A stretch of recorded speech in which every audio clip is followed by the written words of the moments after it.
যুবকটাকে আল্লাহ সেদিন জান্নাত দেবে।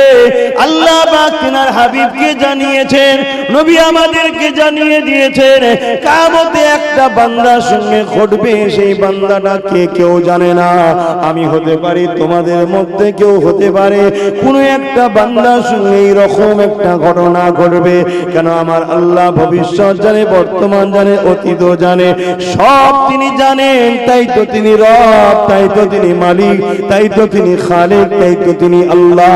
তেনার কোনো সন্তান নাই, স্ত্রী নাই, ছেলে পুলে নাই, লাম ইয়ালিদ ওয়া লাম ইউলাদ, তিনি কারো থেকে জন্ম নাই, তিনার থেকেও কেউ জন্ম নয়। তিনি এক অদ্বিতীয় আল্লাহ, যিনি বিনা খুঁটিতে আসমান রেখেছে, যিনি গাছ লাগালাম আমরা ফল দিলেন তিনি, আবার তিনি ঝড় দিয়ে শেষ করে দিতে পারে আমাদেরকে পরীক্ষা করার জন্য, যিনি আবার আমার তোমার পেটেতে, মায়ের পেটেতে বাচ্চা দেয়, আমার মা বাপের মিলনের ওসিলায় আমাদেরকে বানিয়েছে, তিনিই তো আল্লাহ। এই যুবকেরা তিনার ওসিলায় সূর্য ওঠে, জিনার ডাকেতে সূর্য বন্ধে বেজে চাঁদ ওঠে, অন্ধকার হয়ে যাবার আলো আসে, তিনিই তো আল্লাহ। তিনি ওই বান্দাকে বলবে, বান্দারে তোর মধ্যে একটা ভালো কাজ পেয়েছে, এটা আমার বড় পছন্দ হয়েছে। কি ভালো কাজ? নবী সাহাবাদেরকে বলেছে, প্রচন্ড এক গরমের সময় এক বান্দা রাস্তা দিয়ে যেতেছিল, একটা পশুকে তার মালিক গাছেতে বেঁধে দিয়েছিল।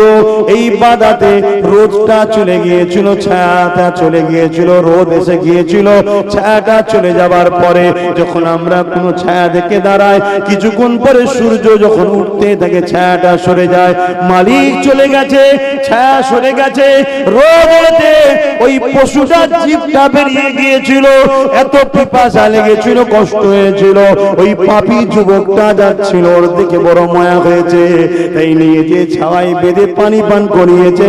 সেই দিন মালিক বলবে, তুই যদি আমার সৃষ্টির উপরে এত দয়া দেখাতে পারি, যখন আমার সৃষ্টি বিপদে ছিল তুই দয়া দেখিয়ে পানি পান করিয়েছিলি, আজ তুই বিপদে আছিস, আমি মালিক কেন দয়া দেখাবো না? যা আমার দয়ার বিনিময়ে তোকে জান্নাতি বানিয়ে দিলাম। আরো জোরে বলুন সুবহান। এ নওজোয়ান তরুণেরা, এ নবী পাকের প্রেমিকেরা, ভালো মানুষ হন। পৃথিবীতে 700 কোটি মানুষ আছে, মানুষের অভাব পৃথিবীতে নাই, কিন্তু পৃথিবীতে শান্তি কোথায়? পৃথিবীতে সভ্যতা কোথায়? পৃথিবীতে ইনসাফ কোথায়? পৃথিবীতে গরিবদের আশ্রয় কোথায়? পৃথিবীতে নারীদের মর্যাদা আজকে কোথায়? অথচ আল্লাহ নবী 1500 বছর আগে এমন একটা সুন্দর সিস্টেম শিখিয়ে দিয়ে গেছে। ওই সিস্টেমে যে পরিবার চলে, ওই পরিবারে মায়ের সম্মান ভালোবাসা আছে, ওই পরিবারে বাপের সম্মান ভালোবাসা আছে, ওই পরিবারে স্ত্রীর মর্যাদা আছে, ওই পরিবারের স্বামীকে কখনো স্ত্রী ধোঁকা দেয় না, ওই পরিবারের ছেলেরা বাপ মাকে সম্মান করে, ওই পরিবারে কখনো দুঃখ কষ্ট অভাব থাকলেও মনে করে না। ওই পরিবারে দেখুন একটা দুনিয়ার জমিনে জান্নাতি শান্তি রয়েছে। এই যুবকেরা, তরুণেরা, বাপেরা এই নিজেদের জীবনটাকে পরিবর্তন করে। আল্লাহ পাক কোরআন পাকের মধ্যে জানিয়ে দিলে, লাকাদ কানা লাকুম ফি রাসূলিল্লাহি উসওয়াতুন হাসানা, তোমাদের জন্য আমি আল্লাহ আমার হাবিবকে মডেল করে পাঠিয়ে দিয়েছি। তোমরা নামাজ পড়বে, আমার হাবিবকে দেখো, রোজা রাখবে, আমার হাবিবকে দেখো, হজ করবে, আমার হাবিবকে দেখো, ব্যবসা বাণিজ্য করবে, আমার হাবিবকে দেখো, দুনিয়াবি জিন্দেগি কালচার কেমন হবে, আমার হাবিবকে দেখো। তোমরা অমুসলিমদের সঙ্গে কিভাবে সম্পর্ক রাখবে, আমার হাবিবকে দেখো। তোমরা মুসলমান ভাই ভাই কিভাবে উঠা বসা করবে, আমার হাবিবকে দেখো। তোমরা রাষ্ট্র পরিচালনা করবে, আমার হাবিবকে দেখো। তোমাদের অর্থনীতি যদি আমার রাসূলুল্লাহর নীতি অনুযায়ী হয়, কখনো তোমরা ঠকবে না, বিপদগ্রস্ত হবে না, কখনো তোমাদের রাষ্ট্র দেউলিয়া হবে না। তোমাদের অর্থনীতি যদি আমার মুহাম্মাদের অনুসরণ করে করতে পারো, পৃথিবীতে যারা সব থেকে গরিব ছিল, যারা সব থেকে পিছিয়ে ছিল, আমার মুহাম্মাদের অর্থনীতির স্টাইলে চলার জন্য পৃথিবীর জমিনে তাদের মধ্যে আর কেউ গরিব নাই, সবাই স্বচ্ছ জিন্দেগি কাটাচ্ছে। তারা হলো আমার নবীর পড়শি, তারাই হলো মদিনাওয়ালারা।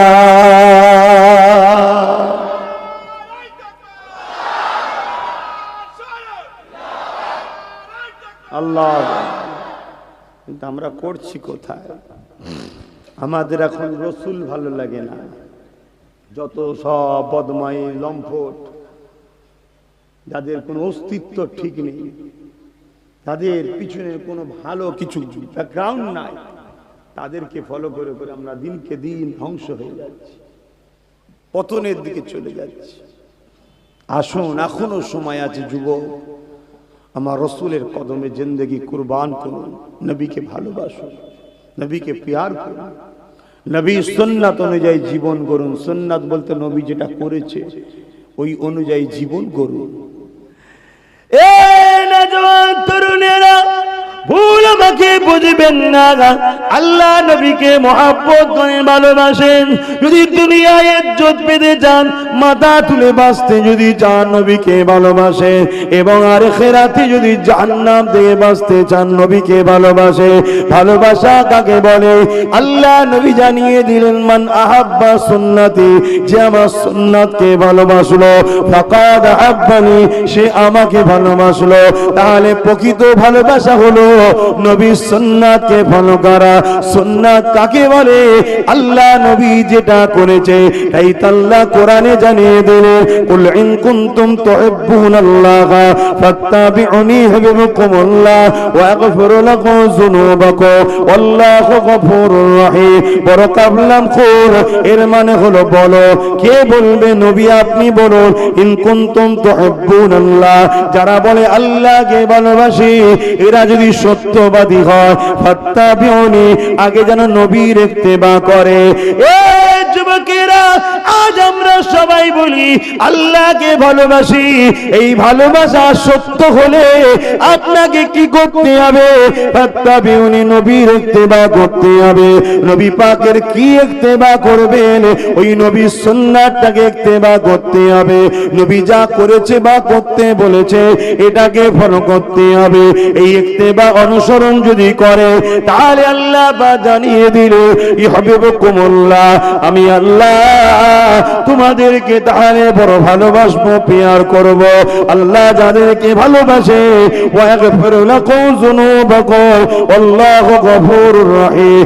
জীবনে যা চলতে গিয়ে ভুল ভ্রান্তি জুলুম গুনাহ হয়ে গেছে, আল্লাহ বড় দয়ালু মেহেরবান পাবেন, আপনার জীবনের গুনাহ খাতা আল্লাহ মাফ করে দেবে।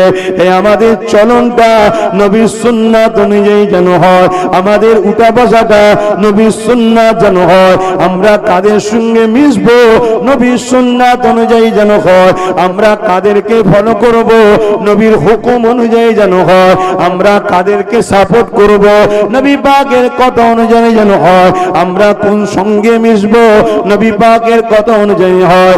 আমাদের নামাজ কেমন হবে? নবী পাক যেভাবে পড়েছে। আমাদের রোজা কিভাবে হবে? নবী পাক যেভাবে রেখেছে। আমাদের হজ কিভাবে হবে? নবী পাক যেভাবে করেছে। আমাদের দান খায়রাত কিভাবে হবে?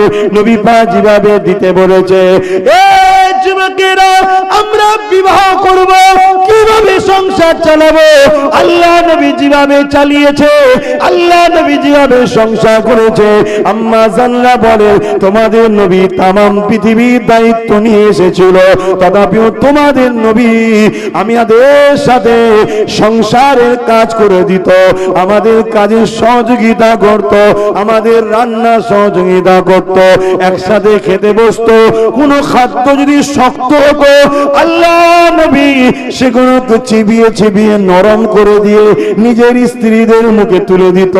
আবার স্ত্রী কোনো খাদ্য খাচ্ছে, ওই ঝুটো খাবারটা আল্লাহ নবী স্ত্রী থেকে নিয়ে নিজে খেতে।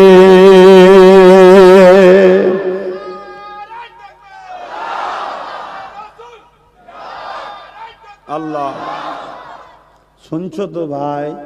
এভাবে জীবন গড়ো, শান্তি পাবে। আমাদের আকাশ ছোঁয়া বাড়ি থাকতে পারে, ব্যাংক ভর্তির টাকা থাকতে পারে, সব থাকতে পারে, শান্তি আছে কি জিজ্ঞেস করো তো? আছে? খুব ঠান্ডা মাথায় বোঝো বাপ, তুমি ভেবনি তোমার একটা হক আছে, মানুষের উপর একটা হক আছে, তোমার পাড়া প্রতিবেশীর হক একটা আছে তোমার উপরে। তুমি মানো তো নাকি মরণের পরে আবার উঠানো হবে? কি গো, না তুমি মানো মরার পরে সব শেষ? কি মানো, মরার পরে শেষ নাকি? না আবার উঠানো হবে? হ্যাঁ, উঠানো হবে। যাদের জিন্দেগিতে কখনো কাউকে কষ্ট দেয়নি, যারা কখনো কারো মাল ছেড়ে খায়নি, কারা কখনো কারো বিরুদ্ধে মিথ্যা কেস করেনি, যারা কখনো কারো বিরুদ্ধে মিথ্যা কেস দেয়নি, যারা কোনোদিন কারো দিলে আঘাত করেনি, যারা দুনিয়ায় সামান্য পেয়ে খুশি ছিল, মালিক পরকালে লোভ যা দিয়েছেন আলহামদুলিল্লাহ, তাদের জন্য কিয়ামতে অনেক ফ্যাসিলিটি আছে। কি ফ্যাসিলিটি আছে? ময়দানে মাশরে যাবার সাথে সাথে ফেরেশতা বলতে লাগবে, ওগো আল্লাহর বান্দা, তোমরা চিন্তা করো না, গোপনে গোপনে তোমরা আল্লাহ পাকের জান্নাতে চলে যাও।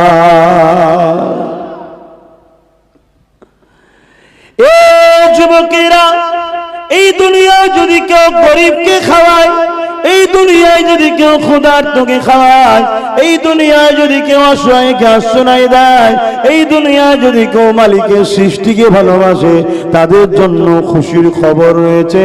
কেননা কিয়ামতের দিনে একটা যুবককে তোলা হবে, তাকে রব্বুল আলামিন পালন করতে আল্লাহ বলবে, বান্দা, যৌবন আমি দিয়েছিলাম, রূপ আমি দিয়েছিলাম, হাত আমি দিয়েছিলাম, পা আমি দিয়েছিলাম, জবান আমি দিয়েছিলাম, তাকত ক্ষমতা আমি দিয়েছিলাম, ওরে আমার দাসরে বান্দারে, আমার জন্য কি করেছে বল? ওই সময় যুবকটা কিয়ামতের দিন বলতে লাগবে, আল্লাহ, আপনি আমাকে গোপনে গোপনে জাহান্নামী করে দিন। কেন দুনিয়া জমিনে আমি অনেক ভুল অন্যায় করেছি, ভালো কাজ করতে পারিনি। আমার আল্লাহ বলবে, ওরে আমার বান্দারে, নিরাশ হয়ে যাস না, তোর আমলনামাটা দেখা। আল্লাহ পাক কুদরতি ভাবে আমলনামা দেখবে, সত্যি তার অন্যায় ভুল পাপ ভরা আমলনামা রয়েছে, কিন্তু আল্লাহ পাক একটা ভালো কাজ দেখে কুদরতি হাসা হাসতে থাকবে। বান্দারে, তোর তো গুনাহ গুনাহ, অন্যায় অন্যায় পাপ ভরা। বান্দা ওই সময় বলবে, আল্লাহ, তাই তো আমি বলেছিলাম আমাকে বেহুসুদি করবেন না, আমাকে দুনিয়ার সবাই হুজুর বলে মানত, আমার যে কত খারাপ চরিত্র ছিল আজ সবাই জেনে যাবে, বড় লজ্জিত হয়ে যাব। দুনিয়ায় আমাকে সবাই ভাইজান ভাইজান করত, আল্লাহ দুনিয়ায় আমি কত ভুল করেছি আজকে সবাই জেনে যাবে আল্লাহ। তাই বলেছিলাম চেপে দেন আল্লাহ, গোপনে গোপনে জাহান্নামে দিয়ে দেন। ওই দিনে বান্দা বলবে, আল্লাহ, তাই বলেছিলাম, আপনি সবার সামনে আমাকে অপমান করবেন আল্লাহ।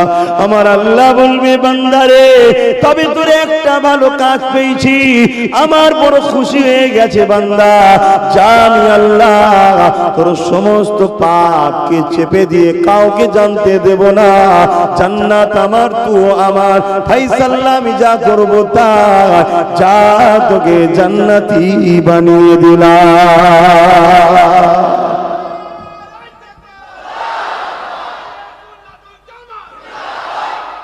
আল্লাহু আকবার।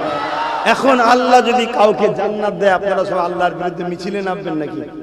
হ্যাঁ, তো আল্লাহ দিলে হয়ে যাবে।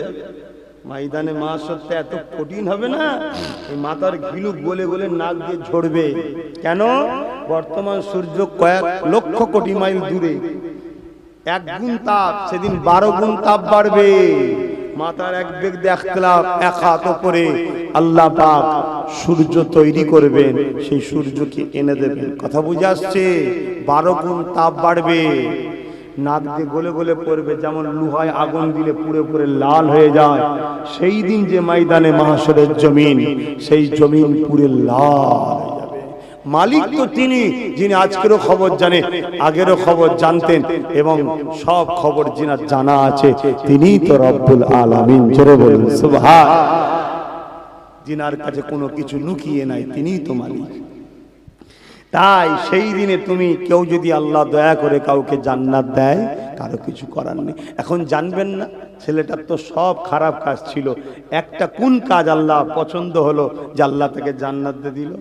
কি গো যুবকরা, জানার ইচ্ছা যায় না? ভালো কাজ করো। এ যুবকেরা, আল্লাহ নবী হাদিস পাকের মধ্যে বলেন, লা ইয়ারহামুল্লাহু মান লা ইয়ারহামুন নাস, যে মানুষকে ভালোবাসে না সে আল্লাহ পাকের দয়া কখনো পাবে না। মানুষের কথা আছে, মুসলমানের কথা নাই। লা ইয়ারহামুল্লাহু মান লা ইয়ারহামুন নাস, আরবি কথা, বাংলা মানে হলো মানুষ। এই মানুষ মুসলিম হোক, হিন্দু হোক, দলিত হোক, আদিবাসী হোক, সাঁওতাল হোক, বাগদি হোক, যেই হোক না কেন, যে মানুষকে ভালোবাসবে আল্লাহ দয়া সে পেয়ে যাবে। এই যে যুবকটাকে আল্লাহ সেদিন জান্নাত দেবে, আল্লাহ পাক তিনার হাবিবকে জানিয়েছেন, নবী আমাদেরকে জানিয়ে দিয়েছেন, কিয়ামতে একটা বান্দার সঙ্গে ঘটবে। সেই বান্দাটা কে কেউ জানে না। আমি হতে পারি, তোমাদের মধ্যে কেউ হতে পারে। কোনো একটা বান্দার সঙ্গে এইরকম একটা ঘটনা ঘটবে। কেন? আমার আল্লাহ ভবিষ্যৎ জানে, বর্তমান জানে, অতীত জানে, সব তিনি জানেন। তাই তো তিনি রব, তাই তো তিনি মালিক, তাই তো তিনি খালিক, তাই তো তিনি আল্লাহ। তেনার কোনো সন্তান নাই, স্ত্রী নাই, ছেলে পুলে নাই। লাম ইয়ালিদ ওয়া লাম ইউলাদ, তিনি কারো থেকে জন্ম নাই, তিনার থেকেও কেউ জন্ম নয়। তিনি এক অদ্বিতীয় আল্লাহ, যিনি বিনা খুঁটিতে আসমান রেখেছে, যিনি গাছ লাগালাম আমরা ফল দিলেন তিনি, আবার তিনি ঝড় দিয়ে শেষ করে দিতে পারে আমাদেরকে পরীক্ষা করার জন্য। যিনি আবার আমার তোমার পেটেতে, মায়ের পেটেতে বাচ্চা দেয়, আমার মা বাপের মিলনের ওসিলায় আমাদেরকে বানিয়েছে, তিনিই তো আল্লাহ। এই যুবকেরা, তিনার ওসিলায় সূর্য ওঠে, যিনার ডাকেতে সূর্য বন্ধ বেজে চাঁদ ওঠে, অন্ধকার হয়ে যায়, আবার আলো আসে, তিনিই তো আল্লাহ।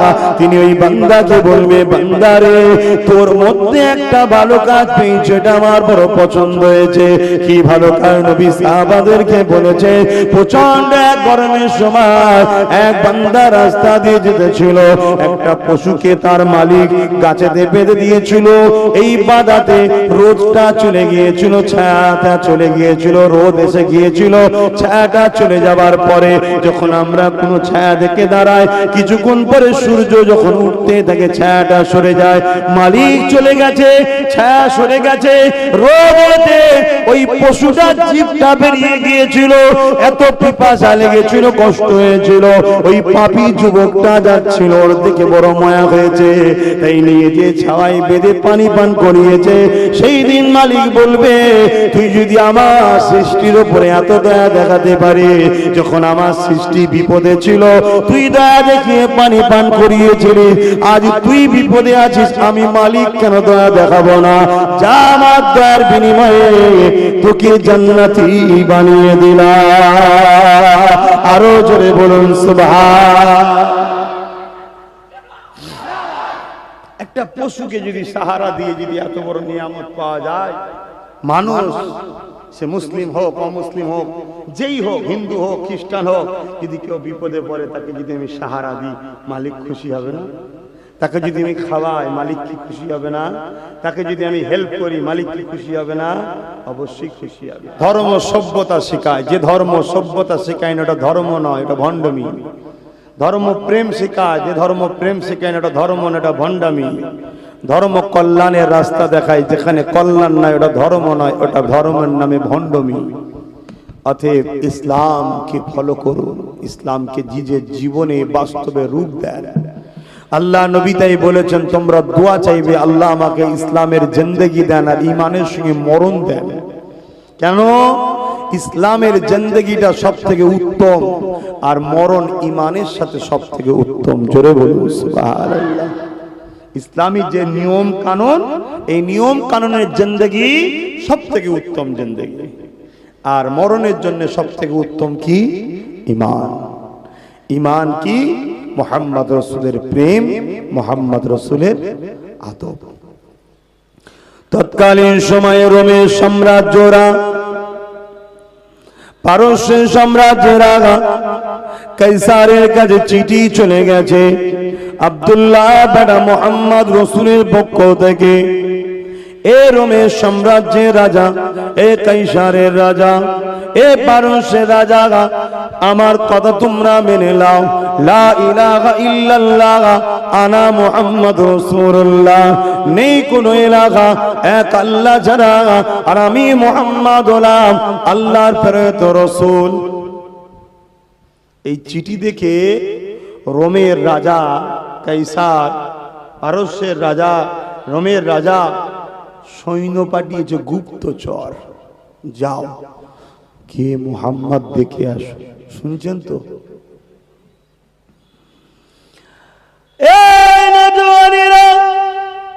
আল্লাহ নবী মদিনা নববী শরীফে সাহাবাদেরকে তালিম দিতে লেগেছে, শিক্ষা দিতে লেগেছে। বাবারা, বড়দের সঙ্গে কখনো খারাপ ব্যবহার করবে না, সম্মান দেবে, গরিবকে ভালোবাসবে।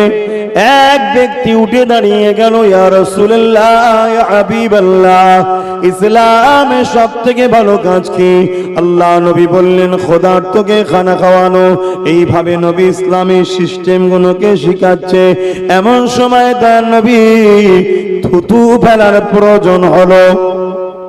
ওই সময় সাহাবাদের মধ্যে থেকে রেসারেজি শুরু হয়ে গেছে, ইয়া রাসূলুল্লাহ, আমার হাতে থুতু দেন, আমার হাতে থুতু দেন। সাহাবাদের মধ্যে যখন যার হাতে থুতুটা পড়তো, তখন তিনি নিয়ে নিজের চেহারা মোবারকে লাগিয়ে দিতে।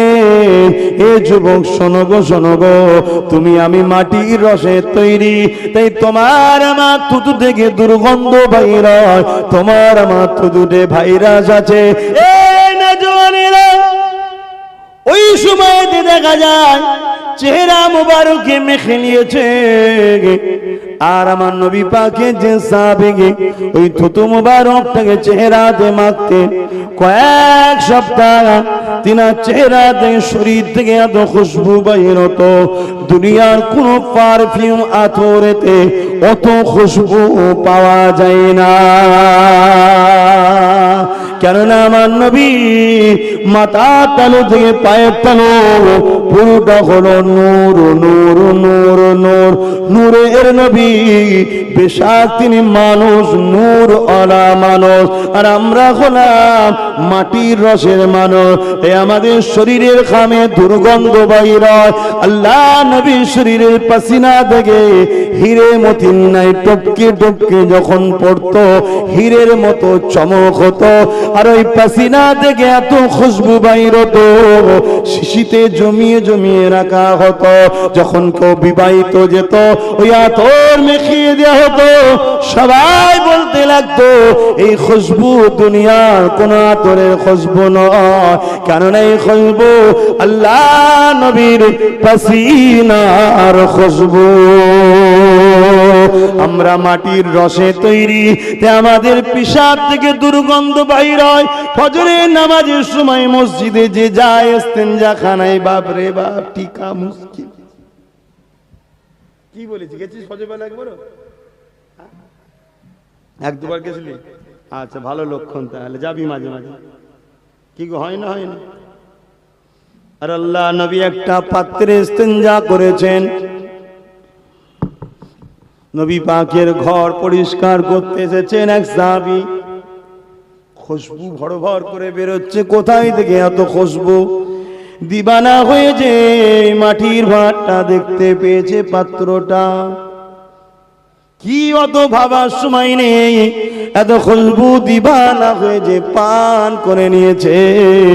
নবী আমার এসে হাজির, বাবারে ঘর পরিষ্কার করছে, একটা পাত্র রয়েছে ওখানে। বাবা রাত্রে একটু অসুস্থ লাগছিল, পিশাব ইস্তেঞ্জা করেছি, ওটাকে বাবা নির্জনে ফেলে দেবে। তখন তিনি বলতে লাগলেন, ইয়া রাসূলুল্লাহ, এমন জায়গায় ফেলেছি দুনিয়ার কেউ পা দিতে পারবে না। কোথায় ফেলেছি রে বাবা? ওই সাহাবী বলেন হুজুর পান করে নিয়েছি। আল্লাহ নবী রাগ করলো না, বকলো না, কি বললো? তোর 7 পীরের গা থেকে, তোর ছেলে 7 পীরের গা থেকে মিশকে আম্বারের থেকে বেশি খুশবু বাহির হবে।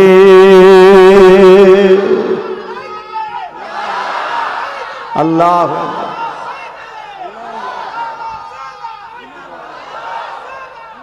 কেননা আমরা মাটির রসে তৈরি, নাপাক সম্পদ থেকে, সাপাক জিনিস থেকে তৈরি।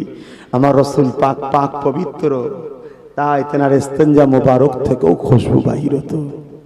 আল্লাহ নবী যখন রাস্তা দিয়ে যেতেন, মানুষের যেটা প্রয়োজন, প্রাকৃতিক দুর্যোগে সারা দিতে হবে, বুঝতে পারছেন তো? তাই আল্লাহ নবী দাঁড়িয়ে যেতেন, দূরের গাছকে বলতেন এদিকে আসো, এদিকে আসো, এদিকে আসো। গল্প বলছি নি, এই গল্প বলছি মনে হচ্ছে নাকি? ইতিহাস এবং লক্ষ লক্ষ কিতাবের মধ্যে বর্ণিত হয়ে আছে। এদিকে আসো গাছ, এদিকে আসো। জমিন ফেটে ফেটে গাছগুলো আসতো, চতুর্দিক দিয়ে গোল করে আমার রাসূলকে ঘিরতেন। নবী নিজের প্রয়োজন মিটাতেন। এক সাহাবী বলছেন, মিটানোর পরে আমি ছিলাম বাইরে, গাছের বাইরে। রাসূল শুধু বেরিয়ে গেছে, গাছকে ইশারা করেছে চলে যাও। আমি গিয়ে দেখি শুধু খুশবু বাইর হচ্ছে, আর কিছুই নাই। জোরে বলুন সুবহানাল্লাহ। আল্লাহর নবী মানুষ, বেশার বাশার, কিন্তু আমাদের মতো কি কথা বলুন, আমাদের মতো ভাবলে ঈমান চলে যাবে। সেই নবীকে চেনো, ভালোবাসো, প্যার করো। বাংলার মানুষ মুজাদ্দিদ জামান দাদা হুজুরের ওসিলায় দ্বীন ইসলাম পেয়েছেন। এই ভারতে, এই বাংলাতে কোনো নবী রাসূল আসেনি। খাজা হুজুর এসেছে, মুজাদ্দিদ আলফে সানি এসেছেন, শাহ অলিউল্লাহ মুহাদ্দিস দেলবি, আব্দুর রহিম মুহাদ্দিস দেলবি, আব্দুল আজিজ মুহাদ্দিস দেলবি, কারামত আলী জোনপুরি, কথা বুঝে আসছে না? এই আল্লাহ ওলিরা এসেছেন। পূর্ব ভারতে মুজাদ্দিদুজ জামান দাদা হুজুর পীর কেবলা এসেছেন। জোরে বলুন সুবহানাল্লাহ। ইনাদের দ্বারা আমরা দাড়ি টুপি দ্বীন ইসলাম পেয়েছি। এখন সব বেরিয়েছে, ছেলে ধরা বেরোয়, দেখেছেন সিজনে সিজনে সিজনে শুধু বলে ছেলে ধরা বেরিয়েছে। কি সব সময় পাওয়া যায়? সিজনে বেরোয় কি? তো এরকম সিজনে সিজনে কিছু ঈমান চোর এলাকায় ঢোকে। খুব সাবধান। চিনবেন কি করে? যখনই দেখবেন নবীর শান মান ছোট করছে, নবীর পক্ষে যে কোরআনের আয়াতগুলো আছে বলছে না। আল্লাহ কোরআনে নবীকে কত সম্মান দিয়েছে জানেন? আমার নবীর সাহাবারা নবীকে রোয়াইনা বলে ডাকতেন। আরবিতে রোয়াইনা মানে হচ্ছে হুজুর, ইয়া রাসূলুল্লাহ, রোয়াইনা আমাদের দিকে দেখুন, রোয়াইনা আমাদের দিকে দেখুন বা শুনুন। কিন্তু এই রোয়াইনা শব্দটা আবার মক্কায় যারা ওই দুম্বা উট চালন করা হয় তাদের ক্ষেত্রেও ব্যবহার করা হতো। কথা বুঝে আসছে? তাই সাহাবারা বলতো রোয়াইনা, হুজুর আমাদের দিকে দেখুন। আর ইহুদিরা আমার রসুলকে এসে রোয়াইনা বলতো, তাদের দিলে থাকতো রাখেল বলে ডাকতো। দিলের খবরটা কে জানে? একটু বলবেন না? দিলের খবর অন্তর্যামী আল্লাহ জানে, ঠিক না বেঠিক? আমার আল্লাহ এটাকেও সহ্য করলেন না। তিনি কি বললেন? আয়াত নাজিল করে দিলেন কালামুল্লাহ শরীফে, এই তোমরা আমার হাবিবকে কেউ রোয়াইনা বলে ডাকবে না, উনজুরনা ক্বালা উনজুরনা ইয়া রাসূলুল্লাহ, হুজুর আমাদের দিকে দেখুন। জোরে বলুন সুবহানাল্লাহ। এবার যদি কোনো ইহুদি এসে রোয়াইনা বলে, সেটা আয়াত নাজিল হয়ে গেছে, আর বলতে পারবে? তাহলে আল্লাহ আমার নবীকে কত সম্মান দিয়েছে, এইগুলো বলবে না। এই যে নবী থুতু মুবারক নিয়ে আলোচনা করলাম, এটা বুখারীর হাদিস। আল্লাহ নবী যখন চুল মুবারক, জুলফি মুবারক সেভ করতেন, কাটতেন, ওই চুল মুবারককে নিবার জন্য সাহাবাদের মধ্যে রেষারেষি হতো, হুজুর আমাকে দেন, আমাকে নিয়ামত একটু দেন। এটা বুখারীর হাদিস, এটা বলবে না। নবী পাক সাল্লাল্লাহু আলাইহি সাল্লামের রওজা বলা যাবে না, এটা বলবে। এই কথা বুঝছেন না? বুঝেন না? এই শয়তানগুলোকে চিনুন, এরা আমাদের ঈমানকে বরবাদ করে দিচ্ছে। আর ঈমান ছাড়া বা যতই নামাজ পড়ো সব বেকার। আদমের মতো সেজদা দাও, ইবলিসের মতো সেজদা দিও না। ইবলিস 7 কোটি বছর সেজদা দিয়েছে, নাজাত পাবে তো? পাবে না। আদমের সন্তান, আদমের মতো সেজদা দাও। আদম কেমন সেজদা দিয়েছিল? মাথা তুলে দেখছে আল্লাহর আরশ আজিমের উপর লেখা আছে লা ইলাহা ইল্লাল্লাহু মুহাম্মাদুর রাসূলুল্লাহ। আদম আলাইহিস সালাম বলছে আল্লাহ আপনি তো এক, আপনার ছেলে পুলে স্ত্রী বউ বাচ্চা কেউ নেই, তাহলে মোহাম্মদ রসুলটা কে যার নাম লেখা রয়েছে? তাহলে আমার নবী কবে নবী বুঝতে পারছেন তো? আর এই শয়তানগুলো কি বলবে 40 বছরের আগে নবী নবী ছিল না। বলুন নাউজুবিল্লাহ। শয়তানগুলোকে চিনবেন, যখন এরকম কথা শুনবেন আপনারা আম মানুষ, গণতান্ত্রিক দেশ, ঝগড়া করবেন না, চলে যাবেন। কথা বুঝছেন না? বোঝেন না? আল্লাহ লানত তাদের উপরে। তবে সুযোগ পেলে,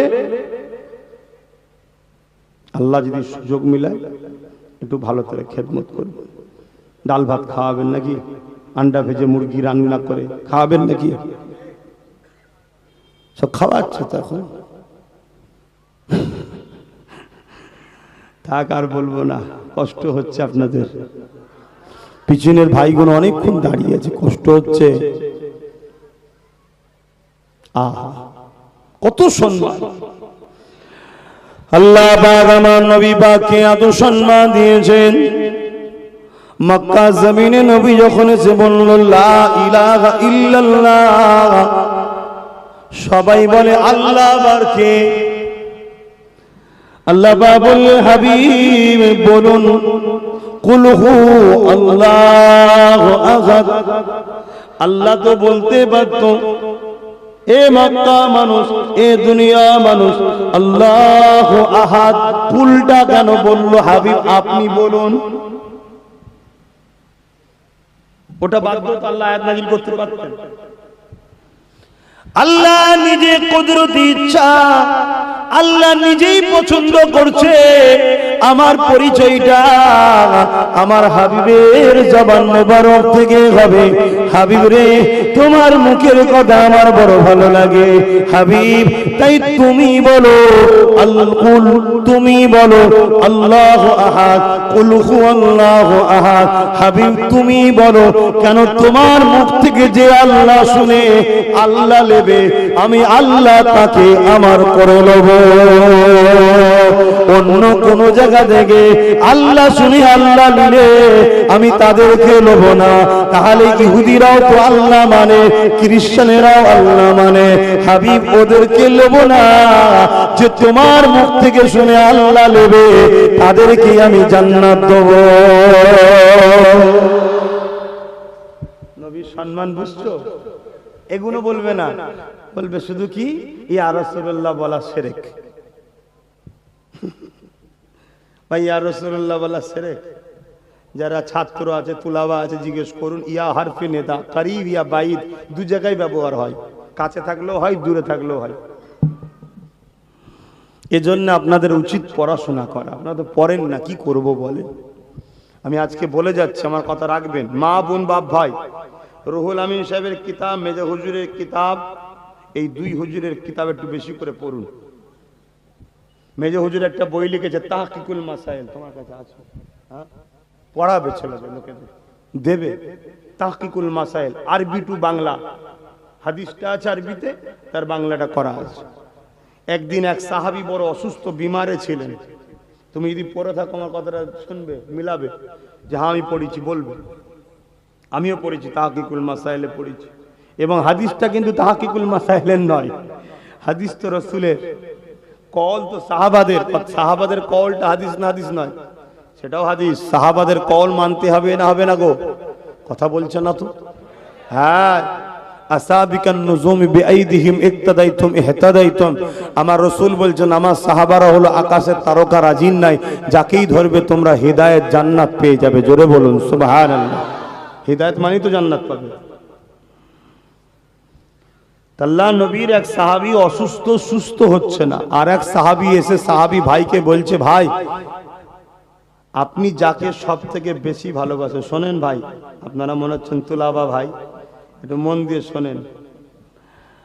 আল্লাহ নবীর এক সাহাবী আর এক সাহাবীকে বলছেন, ভাই আপনার বিমার ভালো হচ্ছে না? না গো। তখন বলছে, ভাই আপনি সব থেকে যাকে বেশি ভালোবাসেন তাকে একটু জান ভরে চিৎকার দিয়ে ডাকেন। এই কথা বলার সাথে সাথে যে সাহাবী বিমারে ছিলেন ওই সাহাবী উঠে দাঁড়িয়ে পড়লেন, দাঁড়িয়ে কি বলেছিলেন? ইয়া রাসূলুল্লাহ, জোরে বলুন সুবহানাল্লাহ। তিনবার ডাকলেন ইয়া রাসূলুল্লাহ, ইয়া রাসূলুল্লাহ, ইয়া রাসূলুল্লাহ। সঙ্গে সঙ্গে আল্লাহ তিনার বিমারকে ভালো করে দিলেন, জোরে বলুন সুবহানাল্লাহ। এখন বক্তব্য যেটা বোঝাতে চাইছি, নবী ওখানে ছিলেন না, অনেক দূরে ছিলেন। শুনছেন না? শোনেন না? উনি ইয়া বলে ডাকলেন, শিরক করলেন। এরা সাহাবীদের ঘরেও মুশরিক বলছে, এদের আকীদাটা বুঝতে পারছেন না, পারেন না। এই খবিস গুলোকে চিনুন, এই বদমাইশ গুলোকে চিনুন। এরা কারা? এরা হলো ইবলিস, শয়তানের চেলা। আল্লাহ পাক আমার নবী পাককে এত সম্মান করেছেন।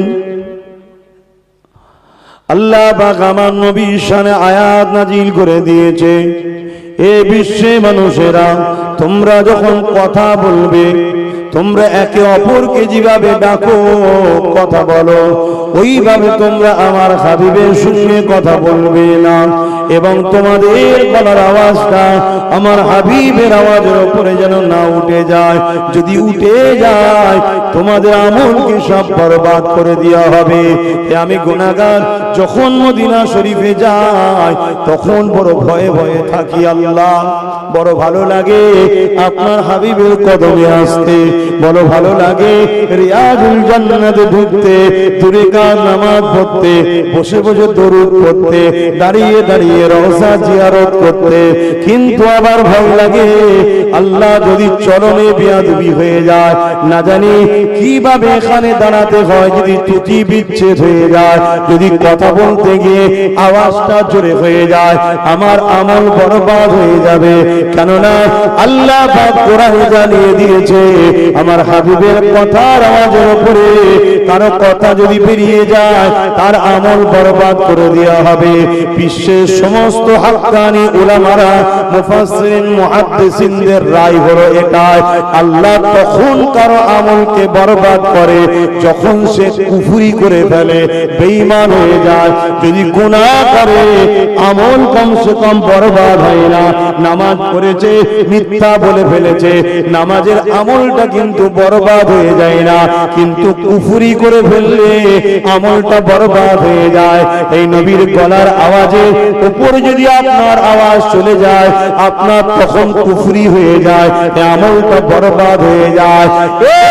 যুবক ভেবে দেখো, তোমার আমার নেতা দুনো জাহানের সুলতান নবীদের নবী আল্লাহ পাক তার দোস্তকে কত সম্মান দিয়েছে। এই আয়াত যখন নাজিল হয়ে গেল, এক সাহাবী নবীর দরবারে আর আসতেন না। কেন আসতেন না? সাহাবীর গলার আওয়াজটা এমনি পয়দাইশ একটু জোরে জোরে কথা হয়ে যেত, তাই তিনি ভয় করছে যদি আমার আওয়াজটা নবীর গলার আওয়াজের উপরে হয়ে যায়, আল্লাহ যদি আমাকে বরবাদ করে দেয়।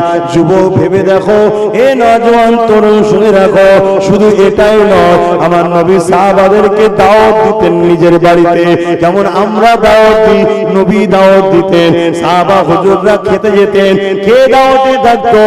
সাহাবাদের মধ্যে আবু বকরও থাকতো, ওমর, উসমান, আলী হুজুরদের মতো সাহাবারাও থাকতো, আরো অনেকে থাকতো।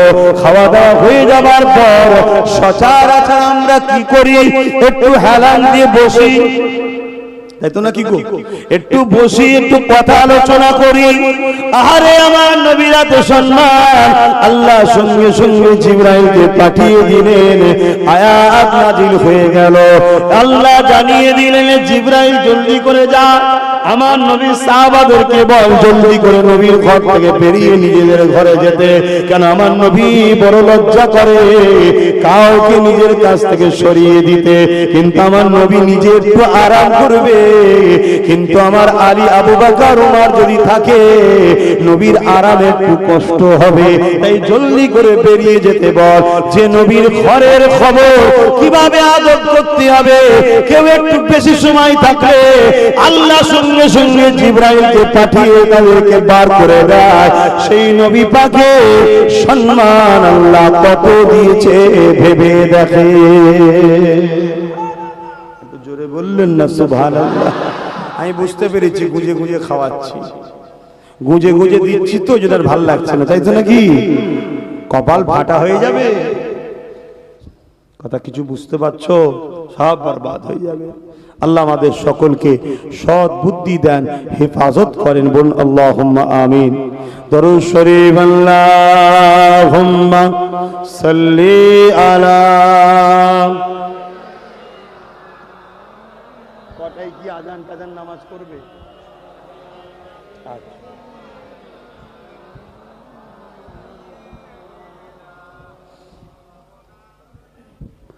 দেখি নাই তোমারে কোনদিন, তবু আছো হৃদয়ে অমলিন। দেখি নাই তোমারে কোনদিন, কোনদিন কোনদিন কোনদিন। হে নবী নবীজি আমার, তুমি আছো হৃদয়ের গভীরে, তুমি আছো হৃদয়ের গভীরে। বলবো তোমায় বলো কি করে, কোরআনের পথ যত খুঁজেছি, হে নবী তোমায় তত চিনেছি। কোরআনের পথ যত খুঁজেছি, হে নবী তোমায় তত চিনেছি। কোরআন জানিয়েছে আমায়, ওয়ারাফা'না লাকা যিকরাক। হে নবী নবীজি আমার, তুমি আছো হৃদয়ের গভীরে। আল্লাহুম্মা সাল্লি আলা মাওলানা মুহাম্মদ ওয়া আলা আলি সাইয়্যিদিনা